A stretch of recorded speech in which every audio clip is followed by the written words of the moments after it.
ఓం గం గణపతి నమః. అందరికీ నమస్కారం అండి. వెల్కమ్ టు ఆద్య ఆహా. ఈరోజు మనం హలీమ్ సీడ్స్ గురించి తెలుసుకుందాము. ఇవే హలీమ్ సీడ్స్ అనమాట. ఆన్లైన్లో కూడా దొరుకుతాయి. గార్డెన్ క్రష్ సీడ్స్ అంటారు. ప్లాంట్ బేస్డ్ సీడ్స్ అనమాట. ఇవి ప్లాంట్ నుంచి వస్తాయి. ఇందులో ఎనర్జీ 422 క్యాలరీస్ ఉంటుంది. ప్రోటీన్ 8.2 గ్రామ్స్ ఉంటుంది. కార్బోహైడ్రేట్స్ 56.2 ఉంటుంది. యాడెడ్ షుగర్స్ ఏమి ఉండవు, 0. డయటరీ ఫైబర్ 8.2, ఫ్యాట్స్ 13.4 గ్రామ్స్ ఉంటుంది. శాచురేటెడ్ ఫ్యాట్స్ వచ్చేసి 1.4, మోనోశాచురేటెడ్ ఫ్యాట్స్ వచ్చి 4.7 ఉంటుంది. సోడియం 20 mg ఉంటుంది.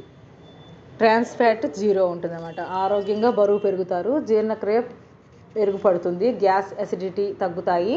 శరీరంలో రోగనిరోధక శక్తి పెరుగుతుంది. జలుబు, దగ్గు తరచుగా రాకుండా చేస్తుంది. కాల్షియం అధికంగా ఉంటుంది. ఎముకలు ఆరోగ్యంగా ఉంటాయి. చర్మం కాంతివంతంగా ఉంటుంది. యాంటీ ఏజింగ్గా కూడా పనిచేస్తుంది. వాడే విధానం: 1 స్పూను హలీమ్ సీడ్స్ 1 గ్లాసు నీటిలో రాత్రంతా నానించి ఉదయం పరగడుపున తీసుకోవాలన్నమాట. ఖచ్చితంగా 2-3 గంటలన్నా నానించిన తర్వాతనే తీసుకోవాలి. వేయించి లడ్డులాగా కూడా చేసుకోవచ్చు. హల్వాల్లో ఆ పొడి చల్లుకోవచ్చు. సలాడ్స్లో, సూప్స్లో, ఓట్స్ పాయసం కానీ చేసుకున్నప్పుడు కూడా వీటిని వాడుకోవచ్చు అనమాట. ఎక్సలెంట్ సోర్స్ ఆఫ్ ప్రోటీన్ అనమాట. Iron, fibre, vitamin A, CE and minerals, omega 3 ఇందులో ఉంటాయన్నమాట. హిమోగ్లోబిన్ని బాగా పెంచుతుంది. రక్తహీనత ఉండేవారు తప్పకుండా వాడాలి. జుట్టు పెరుగుదలకు చాలా మంచివి. జుట్టు ఊడడం తగ్గుతుంది. బలంగా మెరుస్తూ జుట్టు బాగుంటుంది అనమాట. పాలతో కలిపి తీసుకుంటే బలం పెరుగుతుంది. వెయిట్ కూడా పెరుగుతుంది అనమాట.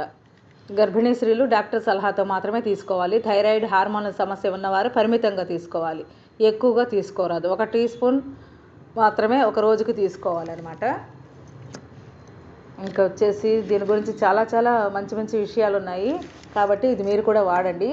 హలీం గింజలు 50 గ్రాములు తీసుకుంటే రాత్రి నానించి ఉదయం 1 కప్పు ఎండు కొబ్బరి దోరగా వేయించి 1 కప్పు బెల్లం, నెయ్యి కలిపి బెల్లం కరిగాక నానబెట్టిన హలీం గింజలు వేసి ఉండల్లాగా కట్టుకోవాలన్నమాట. రోజుకు 1 లడ్డూలాగా చేసుకొని తినొచ్చు అన్నమాట. ట్యాబ్లెట్స్ వల్ల సైడ్ ఎఫెక్ట్స్ బాగా వస్తున్నాయి కదా, అందుకని ఐరన్, కాల్షియం ట్యాబ్లెట్స్కి బదులుగా నీరసం, అలసట, ఎముకల నొప్పి వీటి వల్ల తగ్గుతుందన్నమాట. హలీం సీడ్స్ వల్ల రక్తహీనత తగ్గుతుంది. గర్భిణులకు కూడా చాలా మంచిది, శక్తి కలుగుతుంది. హార్మోనల్ ఇన్బ్యాలెన్స్ని కరెక్ట్ చేస్తుంది. ఇలాంటి మంచి వీడియోల కోసం తప్పకుండా లైక్ చేసి షేర్ చేయండి. సబ్స్క్రైబ్ చేసుకోవడం మర్చిపోకండి. ధన్యవాదములు.